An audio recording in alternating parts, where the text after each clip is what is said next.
Hello, welcome to Gittel Talks About Books. I'm Gittel Hesselberg, and today the book we're talking about is The Bastard of Istanbul, one of my favorite books. This is a book about families, more than one family this time. Again, this family has secrets. Don't all families? And we're going to learn about some of those secrets. The first family is in Istanbul, the Kazansi family. There's the matriarch of the family, Petitma. She is, unfortunately, in later stages of Alzheimer's disease. Doesn't always know who the people around her are. But sometimes she has very lucid moments. It does that. Then there's Grandma Gulsum and her four daughters. Banu, her eldest, is a clairvoyant with the help of two jinn. She has a good genie on her right shoulder and a bad genie on her left shoulder. And with the help of them, she's able to tell the future. And she has a lot of clients who come to her for aid. Now, with these two jinn, she could ask for wealth, all kinds of material things. She doesn't. The only time she ever asked for something for herself, it was some knowledge. And sometimes it's better not to know things. The next daughter in the family is Savriye. She's a teacher of Turkish national history. Then we have Faride, who has some problems. She's gone through many diagnoses. And now the latest one is hebephrenic schizophrenia. Her mood changes, and every time her mood changes, so does her hair, the color, the style, but that's how they can keep track of how she's feeling.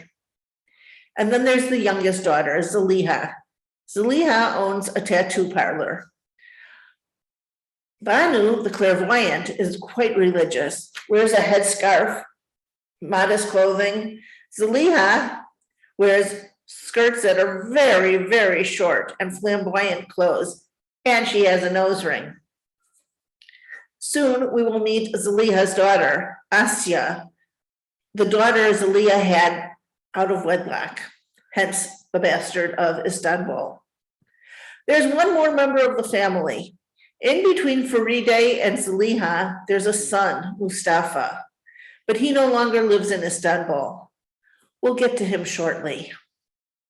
The next family we look at is in San Francisco, the Chakmakchian family. The Kazansi family in Istanbul are Turks. The Chakmakchian family are Armenian. There's Grandma Shushan, who's originally from Istanbul, and her son Barsam, who lives with her. And then there are three daughters, Auntie Surpun, Auntie Varsaneg, Auntie Zaruhi. And then there's also Grandma Shushan's brother, Uncle Dikran Stambulian. The only one who lives with Grandma Shushan is Barsam, her son. And now we're going to find the first connection between these two families. And this takes us to Tucson.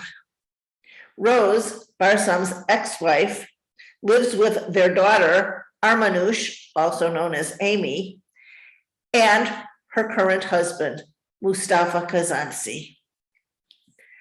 The story mainly focuses on the two younger members of the family, Asya Kazansi and Armanush Chakmakchian.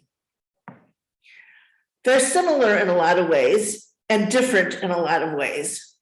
One way in which they're similar is that they both hang out with an interesting group of people in a cafe.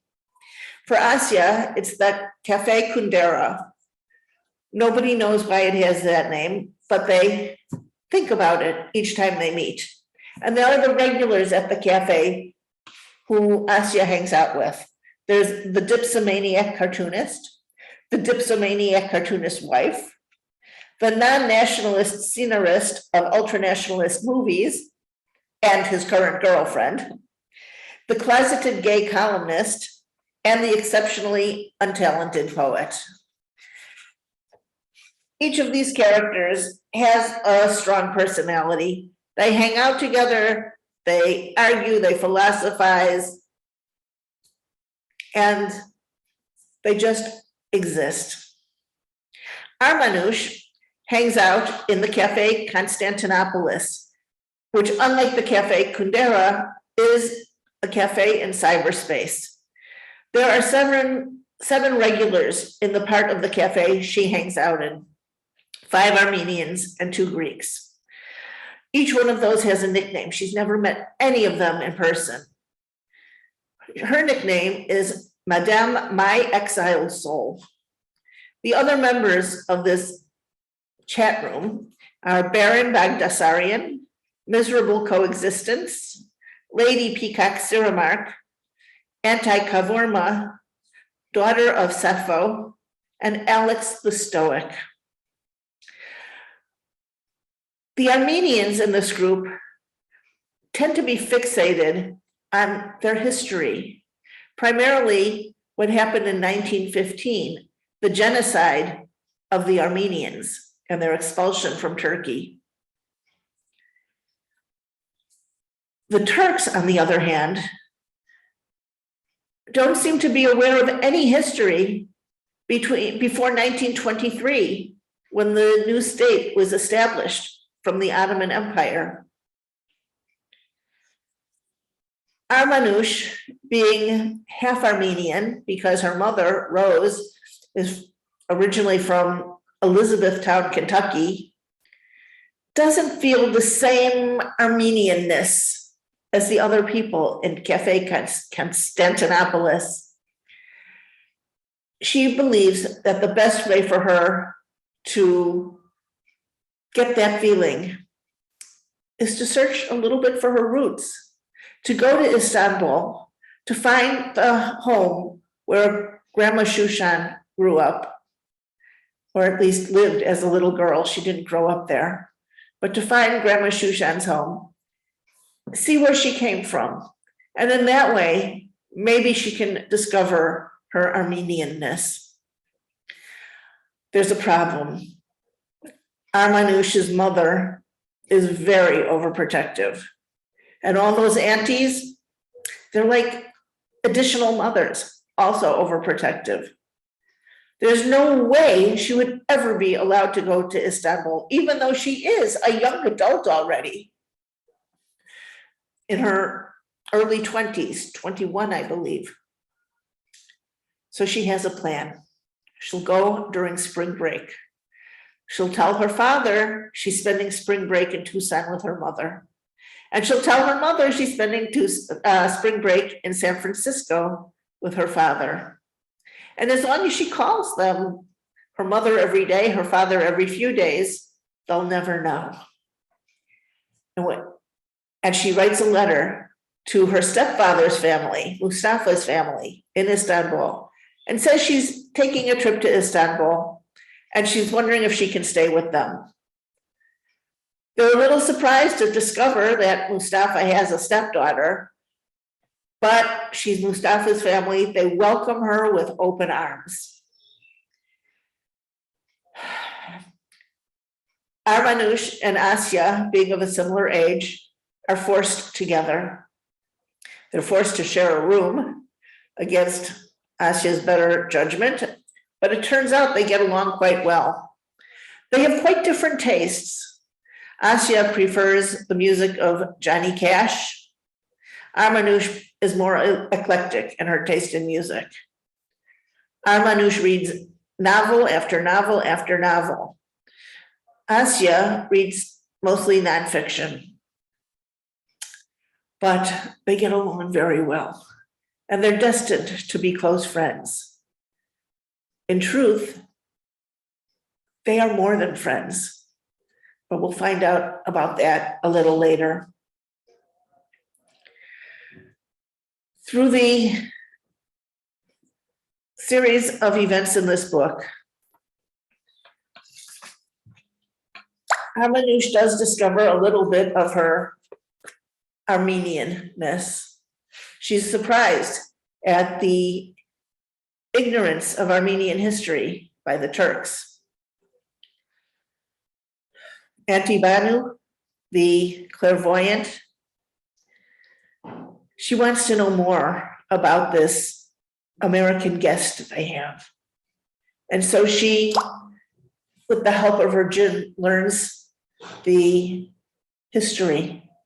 She finds out about the Death March. She finds out about Armanouche's family's history. And when you're reading this book, I suggest you keep track of the family tree, take some notes. What you find out will be very interesting indeed. Eventually, all the secrets in the family are revealed. Some of them are quite surprising. Some of them are quite disturbing for some of the family members. But that's what families are. There are groups of people with secrets. One of the things that I found very interesting about this book is the chapter titles.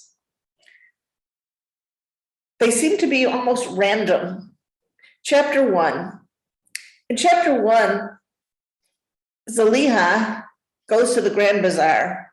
While there, she buys cinnamon sticks that her sister had asked her for. And then she sees a glass tea set and she buys that. And she stops and has some coffee and she gets distracted. And she leaves the cinnamon sticks. She forgets them. Cinnamon is the title of chapter 1. That episode in chapter 1 was so insignificant, yet that's what the author chose to name the chapter. In chapter 2, we see Rose when she meets Mustafa for the first time in a supermarket. She's going to look for garbanzo beans, and there's Mustafa looking at 2 cans of garbanzo beans, trying to compare them to decide which one he should buy. Seemingly insignificant, but chapter 2 is titled Garbanzo Beans.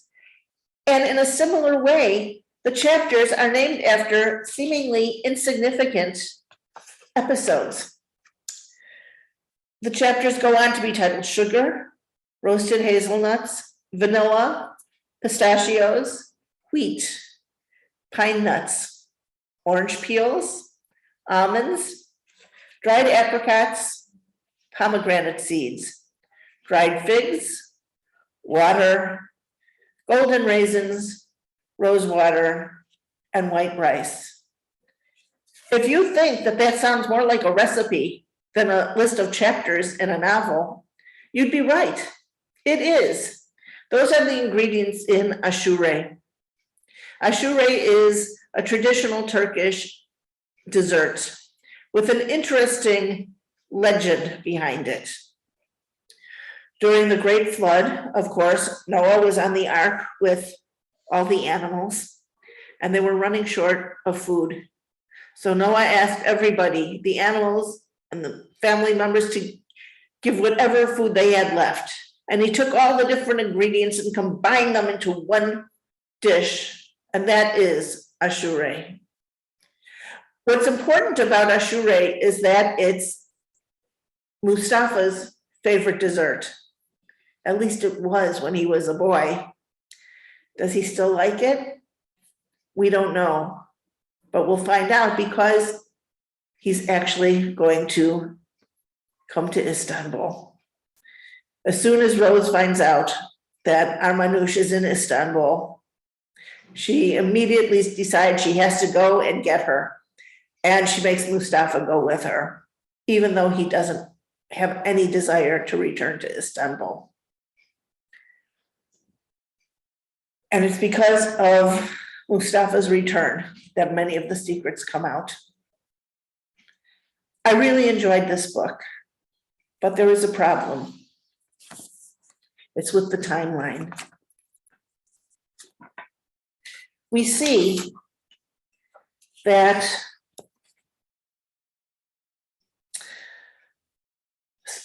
early in the book, so arrogantly antisocial outside his house. So indisputably cherished as the king at home.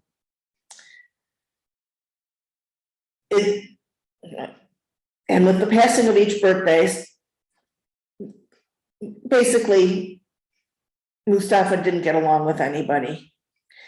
They decided to send him away for school. Within a month, Petitma's jewels were sold for the money required, and the 18-year-old son of the Kazansi family left Istanbul for Arizona. Now that's very important. He was 18 when he left Istanbul. Remember that. Because later on, we find